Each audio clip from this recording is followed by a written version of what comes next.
আল্লাহর রাসূল সাল্লাল্লাহু আলাইহি ওয়াসাল্লাম বলেন, ইন্নাল্লাহ তাআলা ইয়াত্তালিউ ফি লাইলাতি নিসফি মিন শাবান ফায়াগফিরু লিজামি'i খালকিহি ইল্লা মুশরিকিন আও মুশাহিন। আল্লাহর রাসূল ডাক দিয়ে বলেন, রে উম্মত শোনো, শবে বরাতের রজনীতে আল্লাহ রব্বুল আলামিন প্রথম আকাশে চলে আসেন। ফায়াগফিরু লিজামি'i খালকিহি, আল্লাহ রব্বুল আলামিন প্রথম আকাশে এসে সৃষ্টির মধ্যে যত মানুষ আছে সমস্ত মানুষদেরকে মাফ করে দেন। ইল্লা মুশরিকিন আও মুশাহিন, তবে যারা মুশরিক, দুই নাম্বার যারা হিংসুক, এই দুই শ্রেণীর মানুষ শবে বরাতের রজনীতেও মাফ পাবে না। সুতরাং আমরা যদি হিংসা মুক্তভাবে শিরিক মুক্ত একটা অন্তর নিয়ে শবে বরাতের রজনীতে ইবাদত বন্দেগী করতে পারি, আশা করা যায় মহান আল্লাহ আমাদের জীবনের সমস্ত গুনাহ খাতাগুলোরে মাফ করে দিবে। তবে শর্ত হলো শিরিক মুক্ত থাকতে হবে, দুই নাম্বার হলো হিংসা মুক্ত থাকা লাগবে। মুসলমান, এই দুইটা কথা বলা যতটা সহজ, বাস্তবে পরিণত করা ততটাই কঠিন। একজন মুসলমান সে তো কখনো শিরিক করবে না। আমরা অনেক সময় না বুঝে শিরিকের সাথে লিপ্ত হয়ে যায়, কিন্তু একজন মুসলমান সে তো কখনো ইচ্ছাকৃতভাবে শিরিকের সাথে লিপ্ত হবে না। বাকি দুই নাম্বার যেই শর্তটা আল্লাহর রাসূল দিয়েছেন, হিংসা থেকে বেঁচে থাকা, এটা আমাদের জন্য অত্যন্ত কঠিন। খুব কম মানুষ এমন পাওয়া যাবে যারা বুকের মধ্যে হাতটা দিয়ে বলতে পারবে আমার অন্তরটা হিংসা মুক্ত, বিদ্বেষ মুক্ত। মুসলমান ভাইরা আমার, যারা হিংসা করবে তারা আল্লাহ রব্বুল আলামিনের ফায়সালার সাথে অসন্তুষ্টি প্রকাশ করবে। নাউযুবিল্লাহ। আল্লাহ রব্বুল আলামিন পবিত্র কোরআনের মধ্যে বলেন, কুলিল্লাহুম্মা মালিকাল মুলক তুতিল মুলকা মান তাশা ওয়া তুইজ্জু মান তাশা ওয়া তুযিল্লু মান তাশা।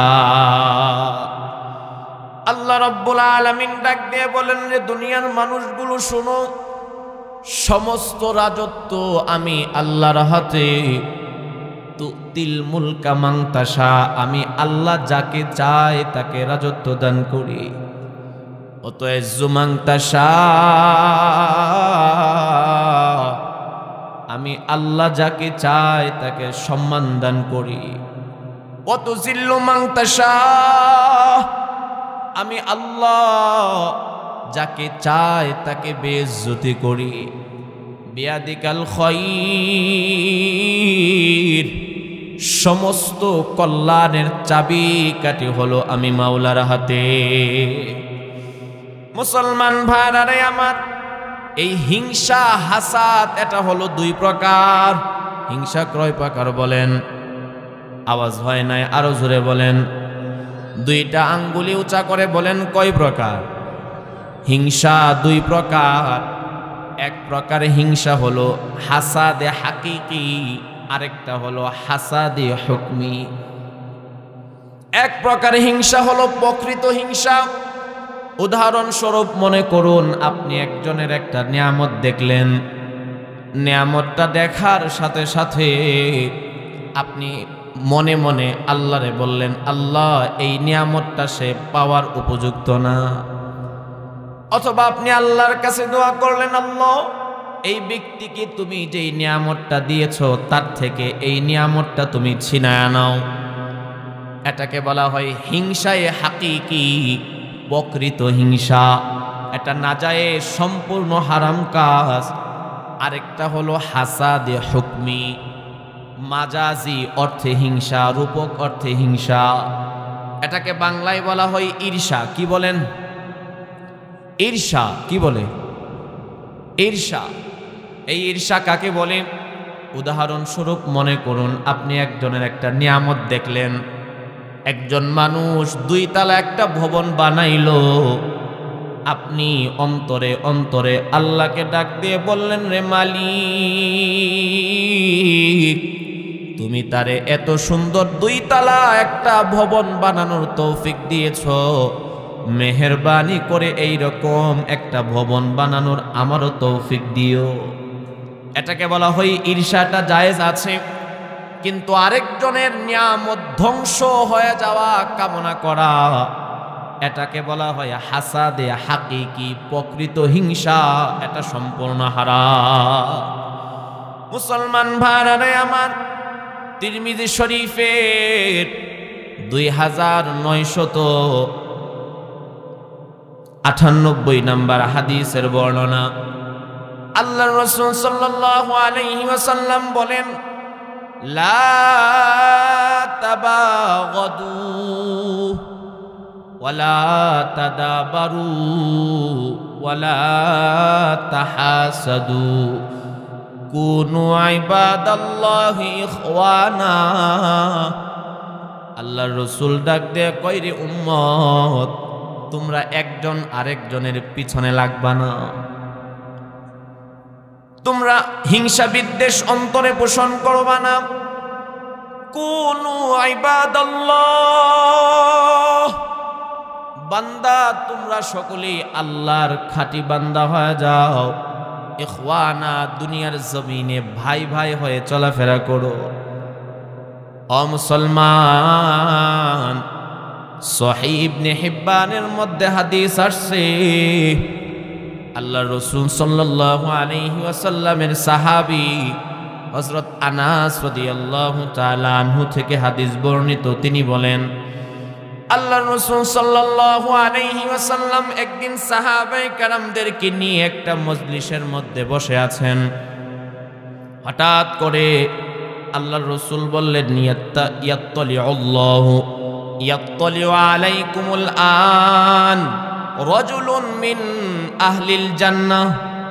এই আমার সাহাবীরা শোনো, এখন তোমাদের মধ্যে এমন একজন ব্যক্তি আসবে যে ব্যক্তিটা জান্নাতি।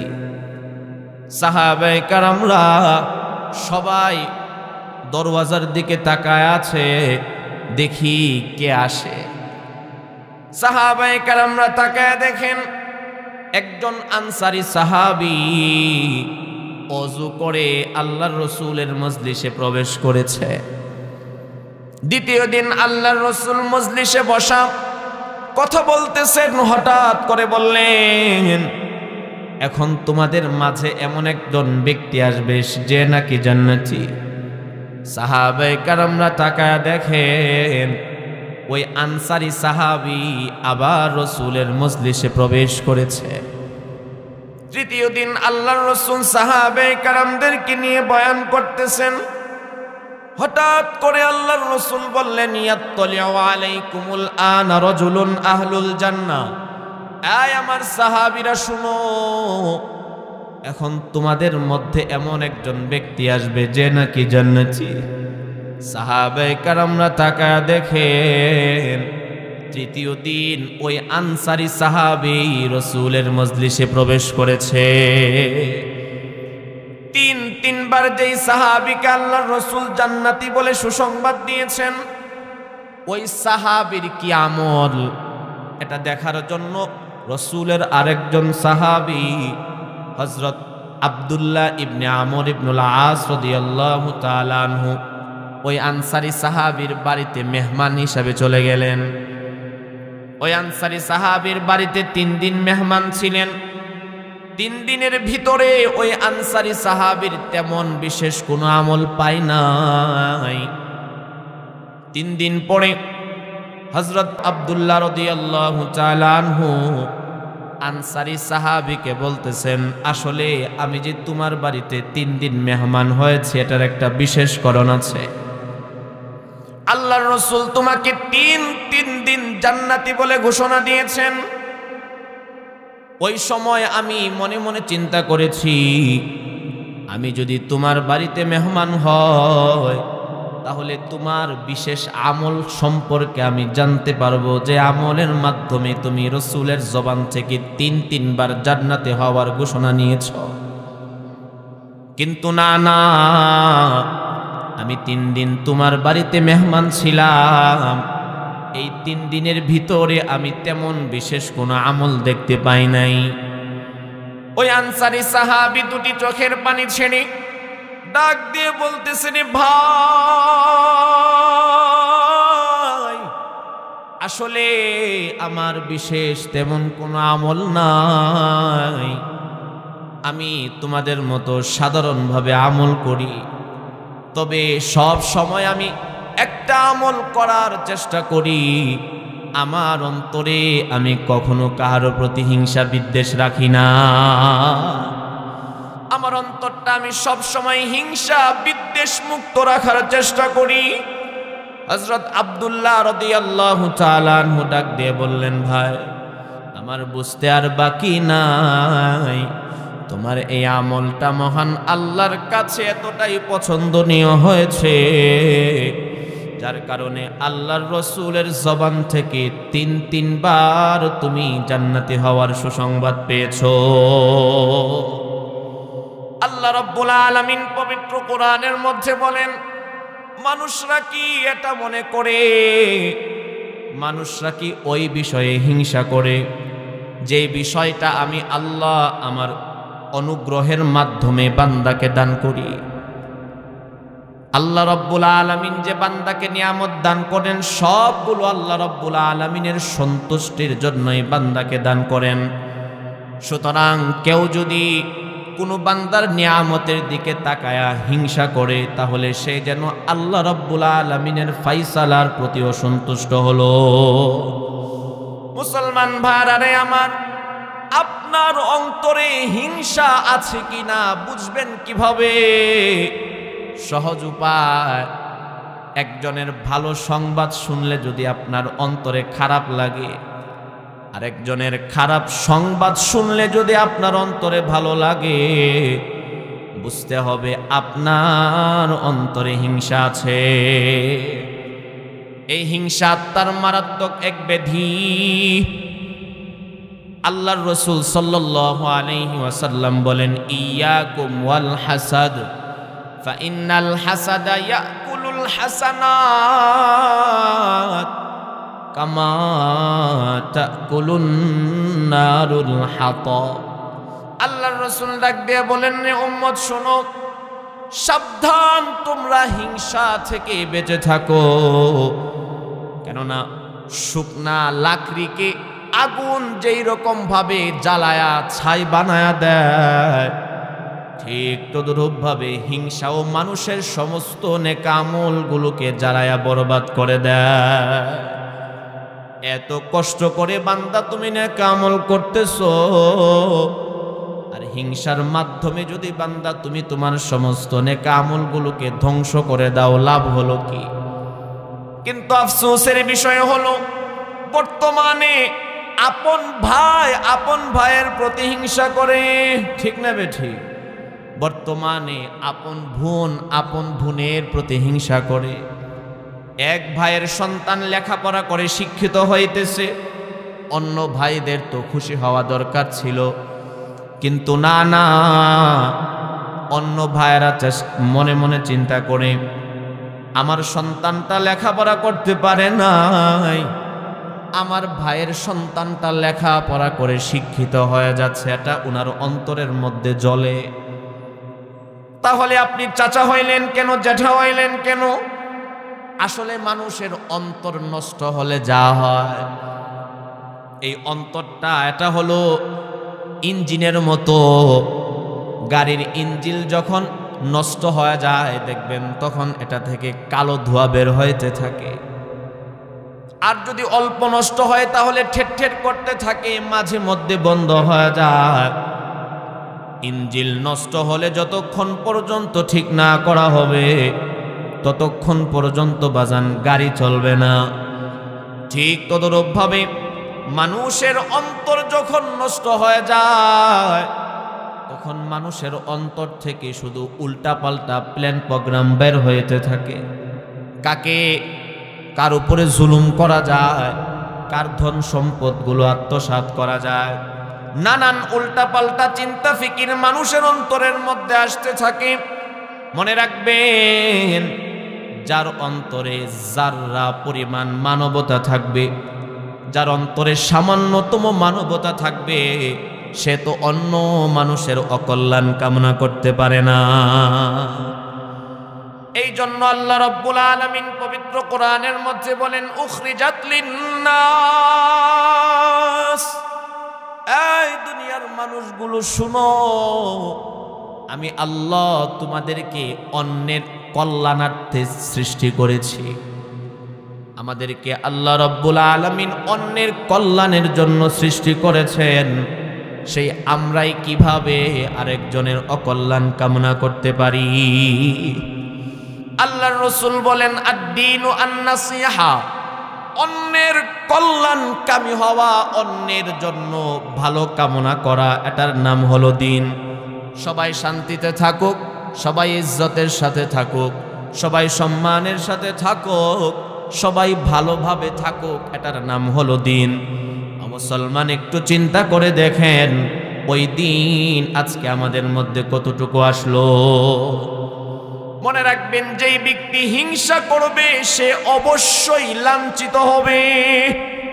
আর যার প্রতি হিংসা করা হবে, সে যদি আল্লাহ রাব্বুল আলামিনের উপরে ভরসা করতে পারে, সে যদি সবর থাকতে পারে, এই হিংসার প্রতিক্রিয়া যদি তার থেকে প্রকাশিত না হয়, তাহলে ইনশাআল্লাহ আল্লাহ রাব্বুল আলামিন অবশ্যই তাকে বড় বানায় দিবে। মুসলমান ভাইরা আমার, এই হিংসা থেকে বাঁচার সহজ সহজ কিছু চিকিৎসা আছে। এক নাম্বার চিকিৎসা হলো অন্তর থেকে হিংসা দূর করার। এক নাম্বার ঔষধ হলো বেশি বেশি করে আগে আগে সালাম দেওয়া। কি দেওয়া বলেন? আওয়াজ হয় না, আরো জোরে বলেন। সবাই ঠোঁটটা নাড়ায়া বলেন, কি দেওয়া? হাদিসের মধ্যে আসছে, যে ব্যক্তি আগে আগে অন্যদেরকে সালাম দিবে, তার অন্তর থেকে আস্তে আস্তে হিংসা দূর হইতে থাকবে। দুই নাম্বার হলো চিন্তা করা, আমি যেই নিয়ামতের কারণে অন্যের প্রতি হিংসা করতেছি, এই নিয়ামতটা তো অস্থায়ী, কচু পাতার পানির মতো, যেই কোনো মুহূর্তে আল্লাহ রাব্বুল আলামিন নিয়ে যাইতে পারেন। আল্লাহ রাব্বুল আলামিন আমাকে যেই নিয়ামতটা দিয়েছেন, যেই নিয়ামতের জন্য আজকে আমি নিজেকে বড় মনে করতেছি, ওই নিয়ামতটা যদি আল্লাহ রাব্বুল আলামিন নিয়ে যায়, তাহলে আমার কি উপায় হবে? এই রকম ভাবে চিন্তা করা, এবং যার জন্য হিংসা হয় তার জন্য আল্লাহর কাছে দোয়া করা। উদাহরণ স্বরূপ মনে করুন, আপনার পাশের প্রতিবেশী সুন্দর একটা বাড়ি বানাইলো, এখন আপনার অন্তরে জ্বলে, আপনি অন্তরে অন্তরে আল্লাহর কাছে দোয়া করেন, আল্লাহ, আমার প্রতিবেশী যেই রকম সুন্দর একটা বাড়ি বানিয়েছে, ওই রকম আরেকটা সুন্দর বাড়ি বানানোর তাকে তৌফিক দাও। আল্লাহ তার ধন সম্পদ আরো বাড়ায়া দাও, আল্লাহ তার ইজ্জত সম্মান আরো বাড়ায়া দাও। যখন বিপরীত দিক থেকে আঘাত করা হবে, অটোমেটিক বান্দার অন্তর থেকে হিংসা দূর হয়ে যাবে। মুসলমান ভাইরা আমার, আল্লাহর রাসূল বলেন, শবে বরাতের রজনীতে আল্লাহ রাব্বুল আলামিন প্রথম আকাশে আসেন, এসে তিনি সমস্ত বান্দাদেরকে মাফ করে দেন। তবে মুশরিক যারা, অহংকার যারা, তাদেরকে আল্লাহ রাব্বুল আলামিন মাফ করেন না। সুতরাং আমরা যদি অন্তর থেকে হিংসা বিদ্বেষটাকে দূরে ফেলায়া শিরিক মুক্ত ভাবে লাইলাতুল বরাতের রজনীতে ইবাদত বন্দেগী করতে পারি, আল্লাহ রাব্বুল আলামিনের কাছে নিজেকে ছোট মনে করে কান্নাকাটি করে তওবা করতে পারি, চোখের পানিগুলো ছাড়তে পারি, আশা করা যায় মহান আল্লাহ আমাদের জীবনের গুনাহ খাতাগুলোকেও মাফ করে দিবে। মুসলমান ভাইরা আমার, কুরআন এবং হাদিস থেকে এই শবে বরাতকে কেন্দ্র করে 5টা আমল পাওয়া যায়। কয়টা আমল বলেন? আওয়াজ হয় নাই, আরো জোরে বলেন কয়টা আমল? সবাই হাতটা উঁচু করে বলেন কয়টা আমল? 5টা আমল পাওয়া যায়। 1 নাম্বার আমল হলো কুমু লাইলাহা, লাইলাতুল বরাতের রজনীতে রাতের বেলায় ইবাদত বন্দিগি করা। এই ইবাদত বন্দিগিটা বাজান কিভাবে করবেন? আপনি বেশি বেশি করে নফল নামাজ পড়তে পারেন, 2 রাকাত 2 রাকাত করে। আমাদের সমাজে এক শ্রেণীর মানুষ বিভ্রান্তি ছড়ায়, লাইলাতুল বরাতের রজনীর যেই নামাজ আছে ওই নামাজের মধ্যে 41 বার সূরা ফাতিহা পড়া লাগে, 33 বার কুল হু আল্লাহ পড়া লাগে। এইরকম না, বরং আপনি সাধারণভাবে যেই রকম নফল নামাজ পড়েন ওই রকম ভাবে নফল নামাজ পড়া। আপনি প্রথমে নিয়ত করলেন, আল্লাহ আমি 2 রাকাত লাইলাতুল কদর লাইলাতুল বরাতের নামাজ পড়তেছি, আল্লাহু আকবার। হাত বাঁধার পরে আপনি সানা পড়লেন, আউযুবিল্লাহ বিসমিল্লাহ পড়ে সূরা ফাতিহা পড়লেন, আবার বিসমিল্লাহ পড়ে আপনি যেই কোনো সূরা পারেন একটা সূরা মিলাইলেন, এরপরে রুকু করলেন, এরপরে সেজদা। 1 রাকাত শেষ হলো। দ্বিতীয় রাকাতের জন্য উঠে প্রথমে বিসমিল্লাহ পড়ে এরপরে সূরা ফাতিহা পড়লেন, আবার বিসমিল্লাহ পড়ে আপনি যেই কোনো একটা সূরা পালেন পড়লেন, এরপরে আবার রুকু সেজদা শেষ বৈঠক করে সালাম ফিরায়া দিলেন। এই রকম ভাবে 2 রাকাত করে করে আপনি 8 রাকাত পারেন, 12 রাকাত পারেন পড়লেন। বাজান যত বেশি পড়বেন তত আপনার আখিরাতের ভান্ডে জমা হবে, ততই আপনার লাভ হবে। রাত্র জাগরণ করে 2 নাম্বার কাজ হলো আমরা বেশি বেশি করে কোরআন তেলাওয়াত করব। আপনি যদি কোরআন তেলাওয়াত করতে পারেন তাহলে আধা পারা কোরআন তেলাওয়াত করলেন, অথবা 1 পারা কোরআন তেলাওয়াত করলেন। আর যদি এমন হয় আপনি কোরআন তেলাওয়াত করতে পারেন না, কিন্তু ছোট্ট ছোট্ট কিছু সূরা আছে যেই সূরাগুলো আপনি পড়তে পারেন, ওই সূরাগুলো তেলাওয়াত করলেন। 3 নাম্বার হলো জিকির আজকার করা। আল্লাহ আল্লাহ জিকিরটা 500 বার করলেন, লা ইলাহা ইল্লাল্লাহর জিকিরটা 500 বার করলেন, দুরূদ শরীফ 500 বার পড়লেন। জিকিরের মাধ্যমে আপনি এই রাত্রটারে কাটাইতে পারেন। কারণ আল্লাহ রাব্বুল আলামিন পবিত্র কোরআনের মধ্যে বলেন, ফাযকুরুনি আযকুরুকুম, বান্দা তোমরা আমি আল্লাহকে স্মরণ করো, আযকুরুকুম আমি আল্লাহ বান্দা তোমাদেরকে স্মরণ করব। মুসলমান ভাইরা আমার, হাদিসে কুদসি আল্লাহ রাব্বুল আলামিন বলেন, আনা ইনদা যন্নি আবদি বি, আমার বান্দা আমি আল্লাহর ব্যাপারে যেমন ধারণা করবে আমি আল্লাহ তার সাথে ওই রকমই আচরণ করব।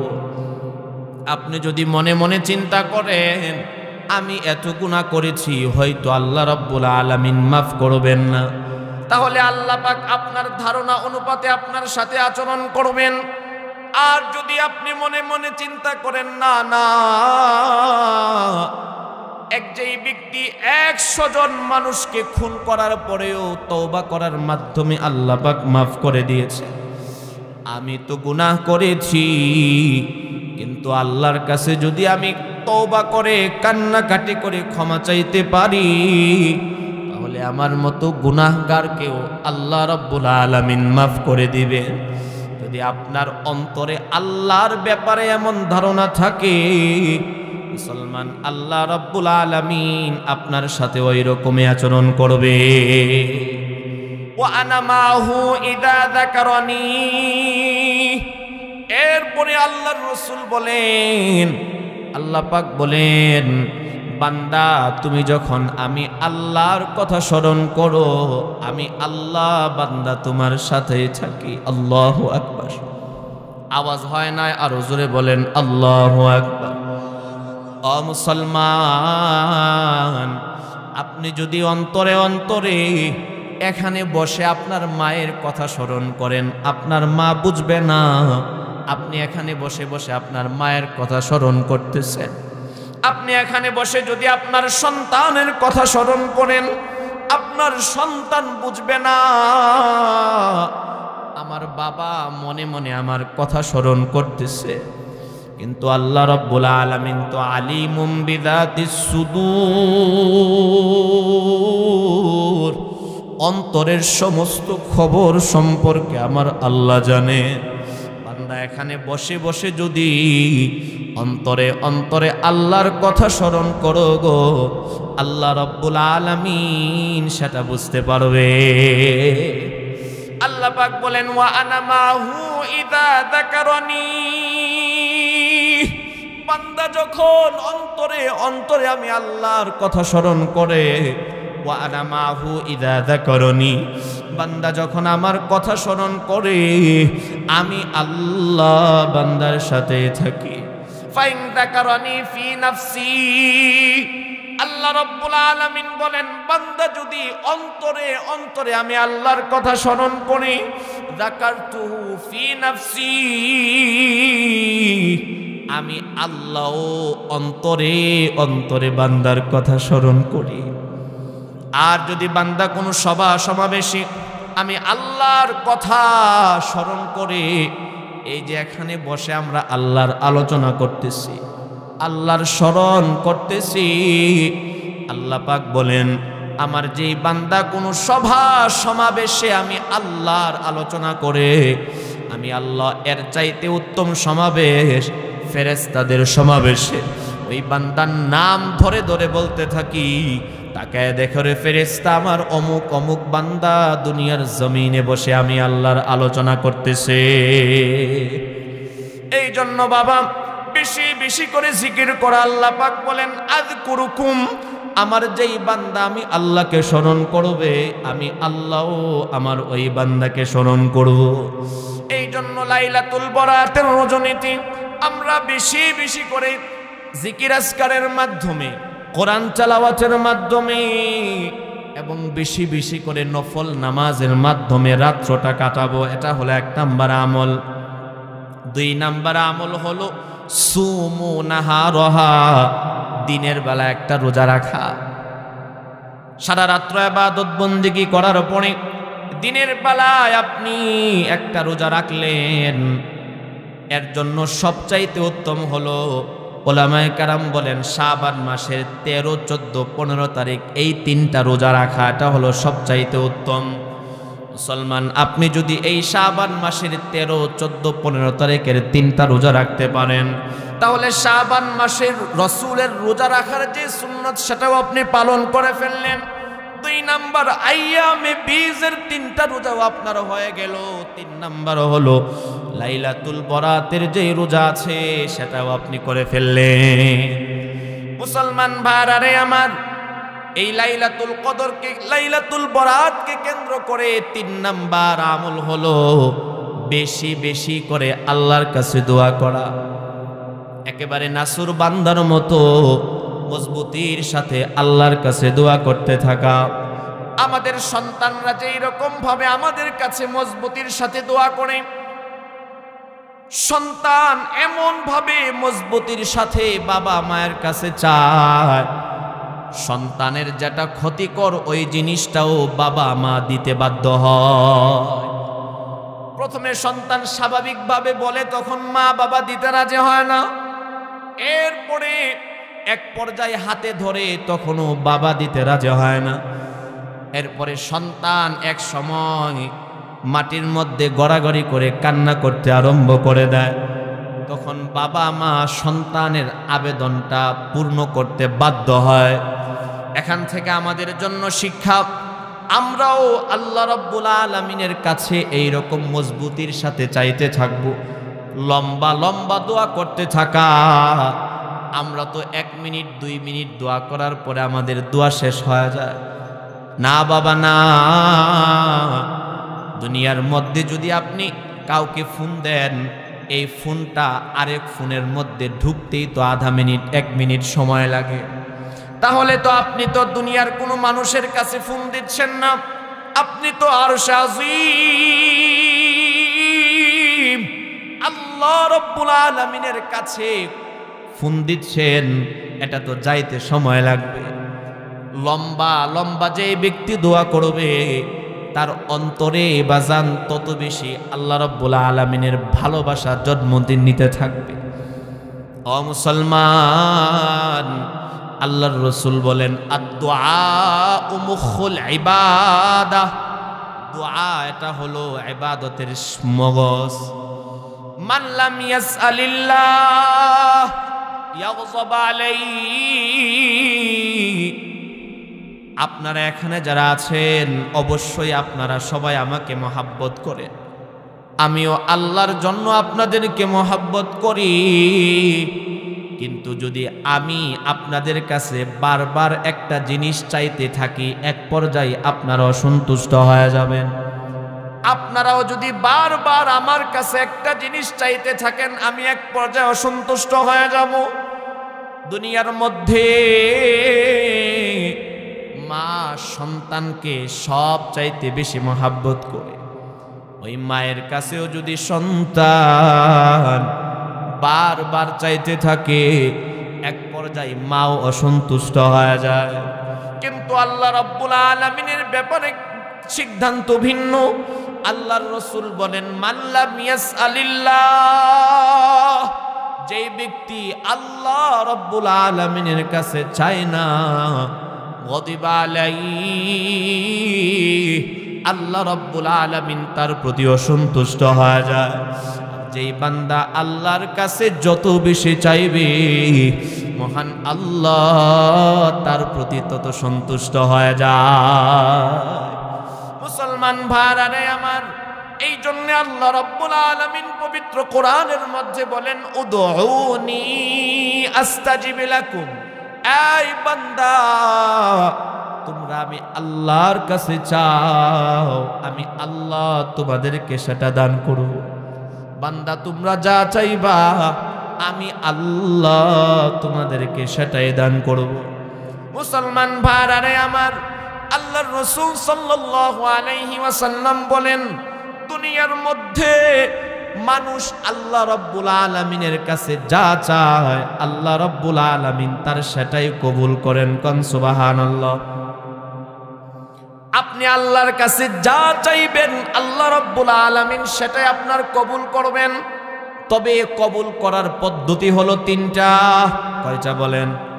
আওয়াজ হয় নাই, আরো জোরে বলেন কয়টা? আওয়াজ হয় নাই, আরো জোরে বলেন কয়টা?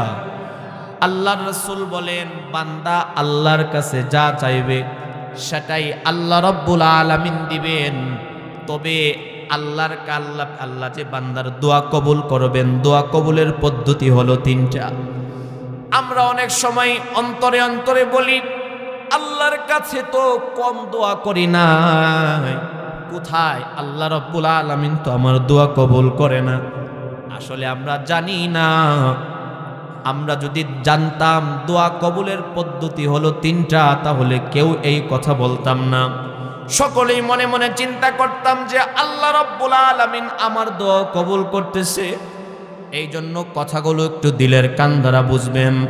আল্লাহর রাসূল বলেন বান্দা তুমি যা চাইবা আল্লাহ রাব্বুল আলামিন তোমার সেই দোয়া কবুল করবেন। দোয়া কবুলের পদ্ধতি হলো 3টা।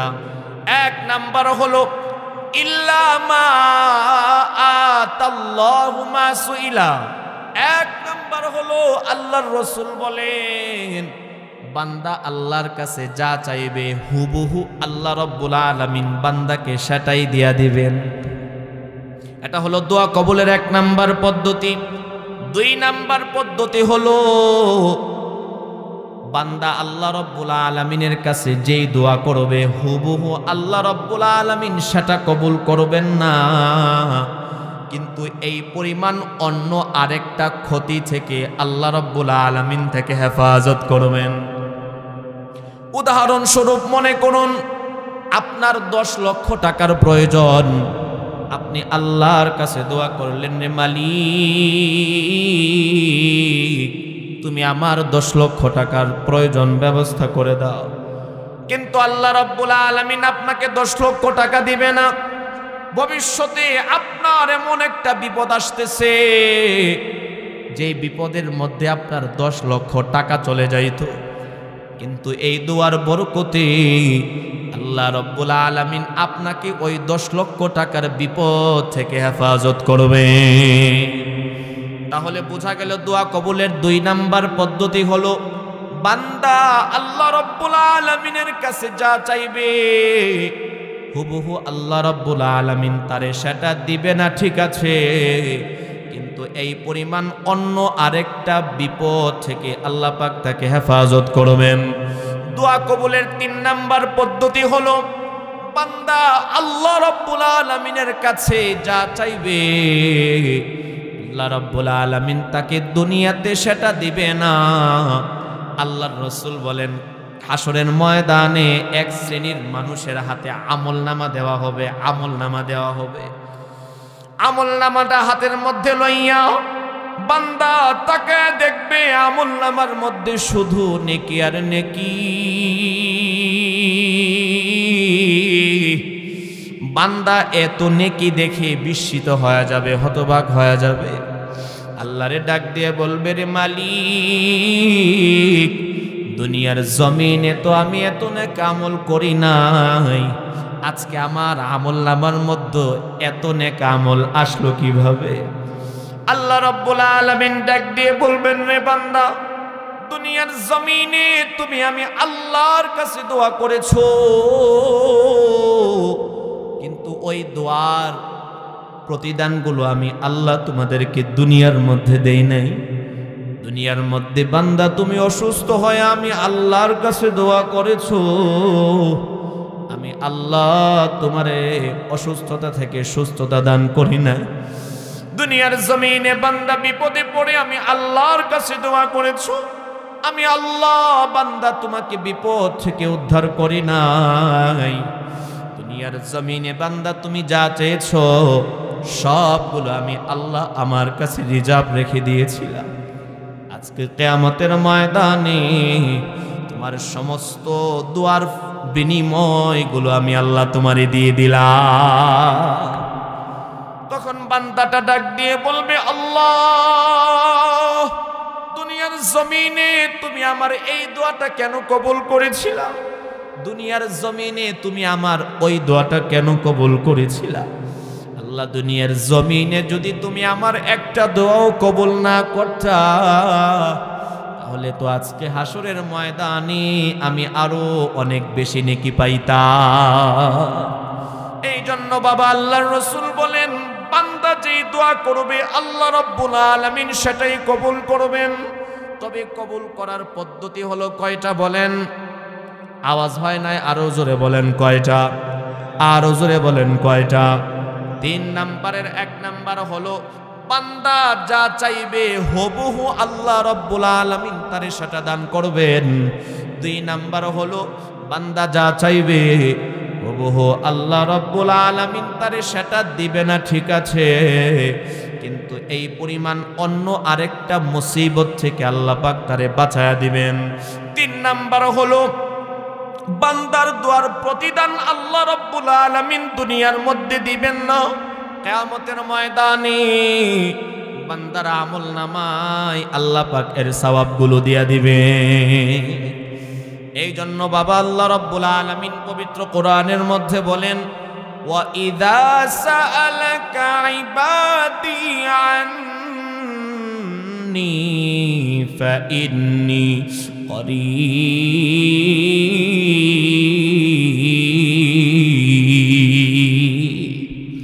আল্লাহ রাব্বুল আলামিন ডাক দিয়ে বলেন, পয়গম্বর, আমার বান্দারা আমি আল্লাহর ব্যাপারে আপনার কাছে প্রশ্ন করবে, আপনি বলে দেন ফাইন্নী করিব,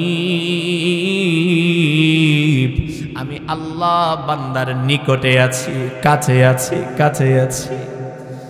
ওয়া ইযা সালাকা ইবাদি আন্নী ফাইন্নী করিব উজিবু দাওয়াতাদ দাঈ ইযা দাআ।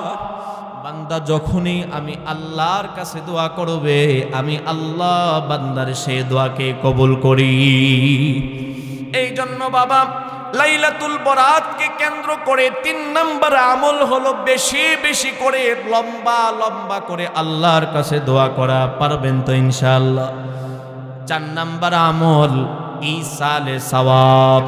কি বলেন? সবাই বলেন, আরো জোরে বলেন। 4 নম্বর আমল হলো ইসালে সওয়াব, অর্থাৎ আপনি নেক আমল করে করে আপনার মধ্যে গান্দের কবরের মধ্যে এটার সওয়াবগুলো পাঠায়া দিবেন। ও মুসলমান, আমাদের যারা মর্দেগান কবরের বাসিন্দা আছে তারা কিন্তু আমাদের মুখাপেক্ষী, তারা আমাদের দিকে তাকায় আছে, তারা আমাদেরকে ডাকতেছেন। মুসলিম শরীফের মধ্যে হাদিস আসছে, আল্লাহর রাসূল সাল্লাল্লাহু আলাইহি ওয়াসাল্লাম কবরবাসীরা কবরের মধ্যে তাদের অবস্থা কেমন এটা বুঝাইতে গিয়ে একটা উদাহরণ দিয়েছেন। মুসলমান ভাইরা আমার, আল্লাহর রাসূল সাল্লাল্লাহু আলাইহি ওয়াসাল্লাম বলেন, একজন ব্যক্তি সে যদি সাঁতার না জানে, হঠাৎ করে এমন একজন ব্যক্তি যদি পুকুরের মধ্যে অথবা সাগরের মধ্যে পড়ে যায়, পানির মধ্যে পড়ার সাথে সাথে 2 হাত উঁচু করে সে যেমন তীরের মানুষদেরকে ডাকতে থাকে, আমাকে বাঁচাও, আমি তো সাঁতার জানি না, আমাকে পানি থেকে উদ্ধার করো, আমাকে তাড়াতাড়ি পানি থেকে উঠায় নাও।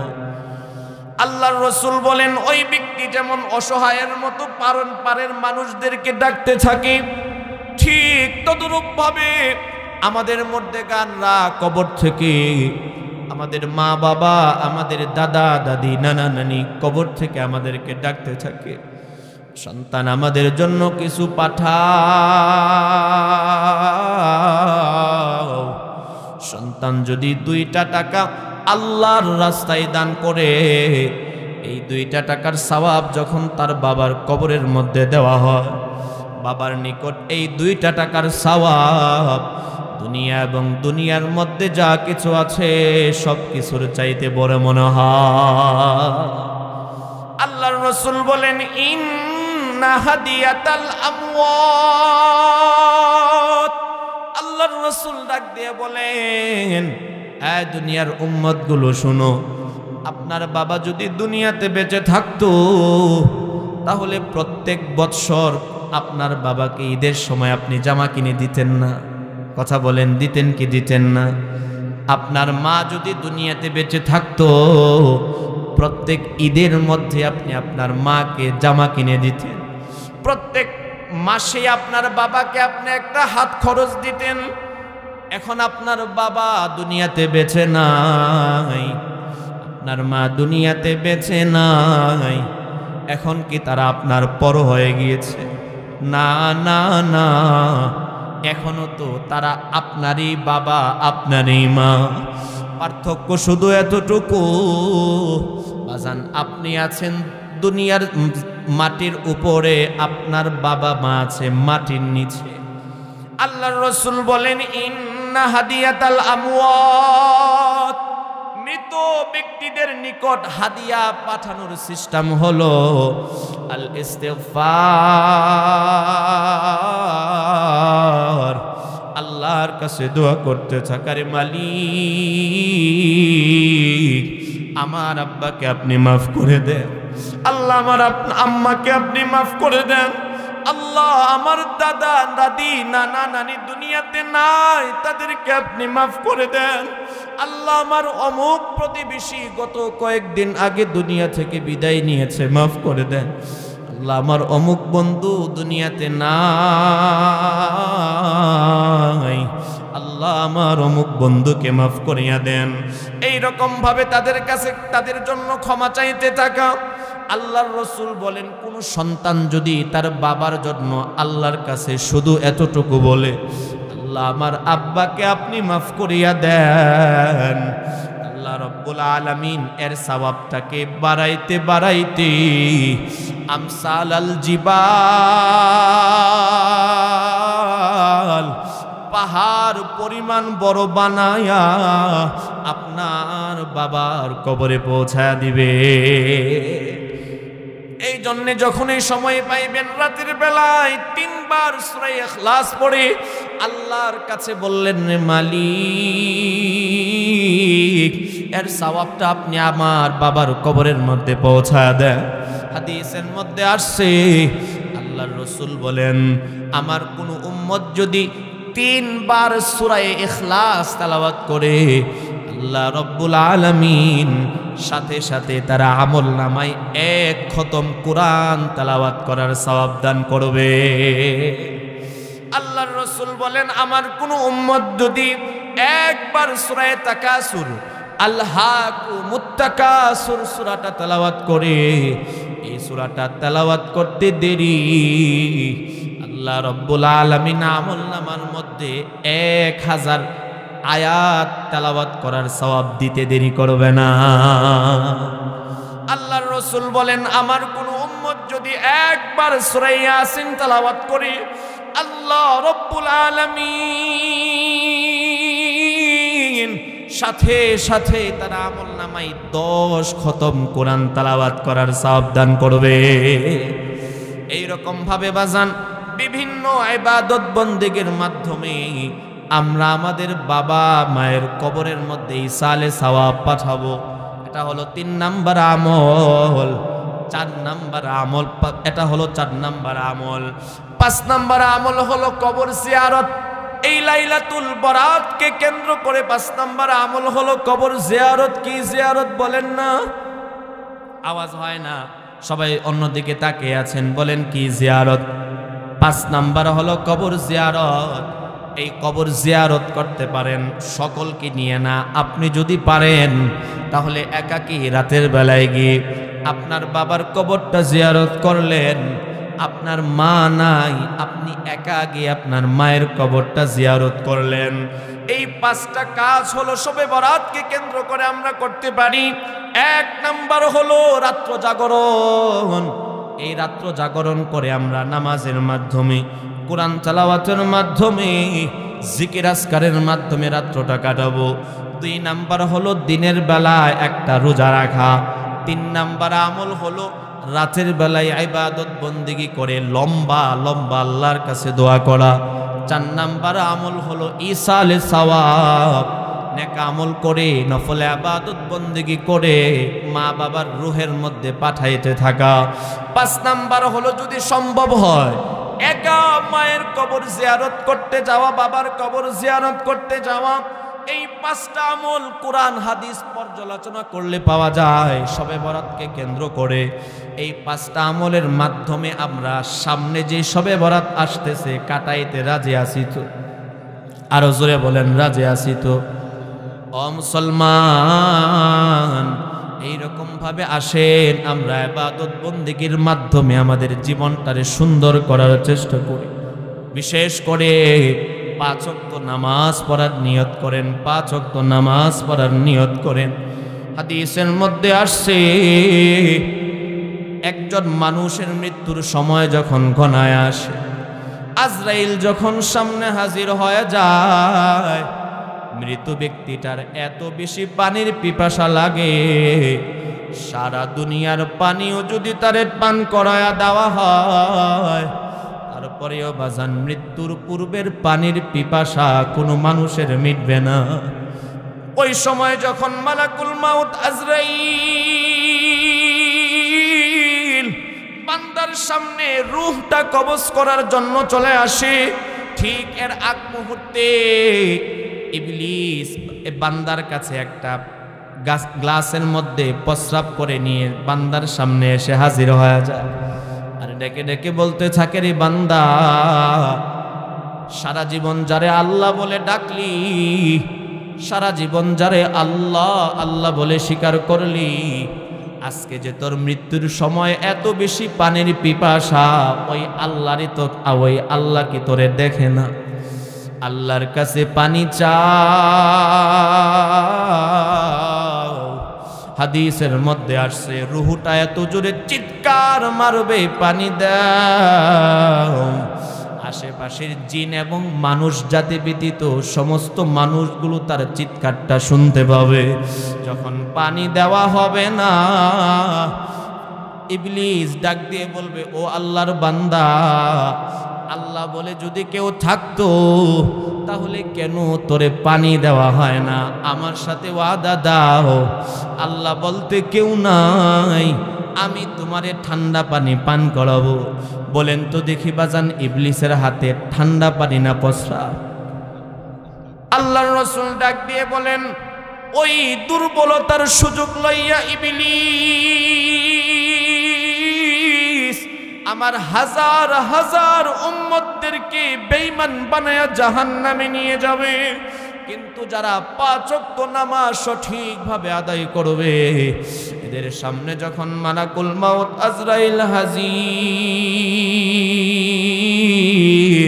আল্লাহ রাব্বুল আলামিন সাথে সাথে ডাক দিয়ে বলবেন, জান্নাতি একজন ফেরেশতাকে, রে ফেরেশতা, আমার নামাজি বান্দা মৃত্যু সজ্জায় আমি আল্লাহ তোমার এই 2টা দায়িত্ব দিয়ে পাঠাইলাম। কয়টা দায়িত্ব বলেন না?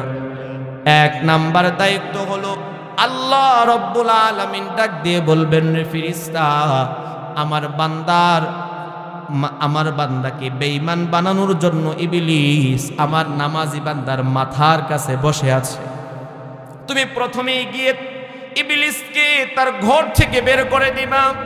ও এলাকার মুসলমান, সারা দেশের পুলিশ বাহিনী মিলে, র্যাব বাহিনী মিলে, বিডিআর বাহিনী মিলে আমার আপনার ঘর থেকে ইবলিসরে তাড়াইতে পারবো না যদি আল্লাহ রাব্বুল আলামিন সাহায্য না করে।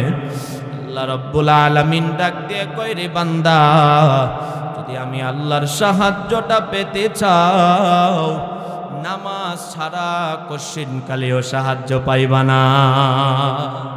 2 নম্বরে আল্লাহ রাব্বুল আলামিন জান্নাতি ফেরেশতাকে ডাক দিয়ে বলবেন, রে ফেরেশতা, আমার বান্দা মৃত্যু শয্যায় দেখে তার আত্মীয় স্বজনরা কান্নাকাটি করতেছে, আমার বান্দা ভয় পাইয়া যাইতে পারে। না বান্দা না, তুমি আমার ওই নামাজি বান্দার মাথার কাছে গিয়ে বসে কালিমায়ে তয়্যিবা পড়তে থাকো। ও মুসলমান, এইরকম ভাবে যদি আমরা নেক আমলের মাধ্যমে আমাদের জীবনটারে আমরা গঠন করতে পারি, তাহলে মৃত্যুর সময় আমাদের ঈমান নসিব হবে। আর যদি একজন বান্দার ঈমান নসিব হয়ে যায়, মৃত্যুর সাথে সাথে আল্লাহ রাব্বুল আলামিন তারে জান্নাত দিয়ে দিবেন। আর যদি মৃত্যুর সময় বাজান আমাদের ঈমানটা নসিব না হয়, মৃত্যুর সময় যদি কালিমাটা নসিব না হয় মুসলমান, তাহলে কবরের যাওয়ার সাথে সাথে আমার আপনার কবরের মধ্যে জাহান্নামের আগুন ধাউ ধাউ ধাউ ধাউ করে জ্বলতে থাকবে। জাহান্নামের আগুনটা কেমন হবে? আল্লাহ রাব্বুল আলামিন পবিত্র কোরআনের মধ্যে বলেন, কুল্লামা খাবাত জিদনাহুম সাইরা।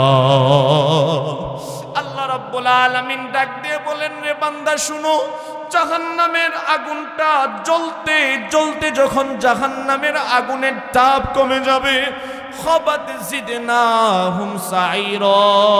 আল্লাহু আকবার বলে আল্লাহ রাব্বুল আলামিন বলেন, বান্দা মুসলমান ভাইরা আমার, জাহান্নামের আগুনটা যখন জ্বলতে জ্বলতে জাহান্নামের আগুনের তাপ কমে যাবে, আল্লাহ রাব্বুল আলামিন বলেন, আমি আল্লাহ আবার ওই জাহান্নামের আগুনের তাপ বাড়ায়া দিব। দুনিয়ার মধ্যে যখন একজন মানুষ আগুনের মধ্যে পড়ে যায়, পড়ে যাওয়ার সাথে সাথে মুহূর্তের ভিতরে মানুষটা অজ্ঞান হয়ে যায়। তার সাথে কি হয় সে নিজেও বলতে পারে না। কিন্তু বাজান জাহান্নামে যখন জাহান্নামীদেরকে দেওয়া হবে, ওই জাহান্নামের আগুনে জাহান্নামীরা জ্বলতেই থাকবে, জ্বলতেই থাকবে, জ্বলতেই থাকবে। জাহান্নামীরা মরবে না, তারা অজ্ঞান হবে না, জ্ঞান হারা হবে না। চামড়াগুলো জ্বলে যাবে, আবার নতুন চামড়া গজাবে। আল্লাহর রাসূল বলেন, এক একটা জাহান্নামীর চামড়া কতটা মোটা হবে?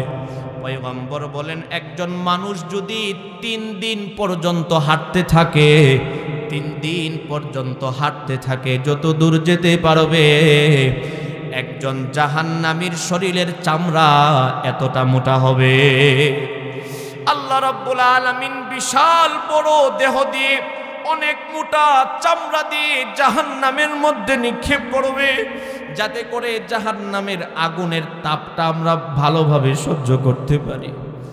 ও মুসলমান, জাহান্নামের আগুনটা তো এমন, এক মুহূর্ত জাহান্নামের আগুনের জ্বলার মতো সেই শক্তি সামর্থ্য আমাদের নাই। আল্লাহ রাব্বুল আলামিন জাহান্নামের আগুনের তাপ বাড়ানোর জন্য ফেরেশতাদেরকে বললেন, জাহান্নামের আগুনটারে জ্বালাইতে থাকো। 1000 বৎসর জ্বালানোর পর জাহান্নামের আগুনটা রক্তিম বর্ণ ধারণ করেছে। আল্লাহ রাব্বুল আলামিন বললেন, হয় নাই, আরো 1000 বৎসর জ্বালাও। 1000 বৎসর জ্বালানোর পর ওই আগুনটা সাদা বর্ণ ধারণ করেছে। আল্লাহ রাব্বুল আলামিন বললেন, হয় নাই, আরো 1000 বৎসর জ্বালাও। 1000 বৎসর জ্বালানোর পরে জাহান্নামের আগুনটা কালো বর্ণ ধারণ করেছে। আল্লাহর রাসূল বলেন, জাহান্নামের আগুনটা এতটাই কালো, জাহান্নামীদেরকে যখন জাহান্নামে নিক্ষেপ করা হবে, জাহান্নামীরা তাদের পশম পর্যন্ত দেখতে পারবে না।